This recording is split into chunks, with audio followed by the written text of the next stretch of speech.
Hello guys, যারা নিয়মিত YouTube shorts video ছাড়েন কিন্তু ভিউ আসে না, এই ভিডিওটা তাদের জন্যই। দেখেন, আপনাদের প্রথমত ভিডিও শর্ট ছাড়ার নিয়ম অনেকগুলো আছে, তার মধ্যে আপনার হ্যাশট্যাগটা অনেক গুরুত্বপূর্ণ। আপনার হ্যাশট্যাগের উপরে কিন্তু আপনার ভিউ ডিপেন্ড করে। আপনি যখন এই অপশনটাতে আসবেন, দেখেন এই জায়গায় আপনার সর্বপ্রথম আপলোড করার আগে এই যে টাইটেল যে এইখানে দিতে হয়, এই জায়গায় চলে আসবেন।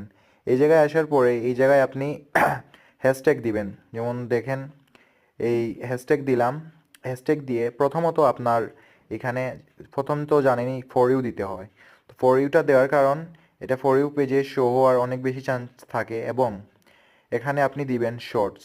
শর্টস মাস্টলি দিতেই হবে, কারণ এই শর্টস দেওয়াতে অনেক বেশি ভিউ আসার চান্স থাকে। এবং আপনারা দেখেন এই যে শর্টস তারপরে দেবেন, আমি যেভাবে দিচ্ছি এভাবে দিয়ে দেখবেন। আপনারা একদিনে যাদের একদমই ভিউ আসে না, তাদের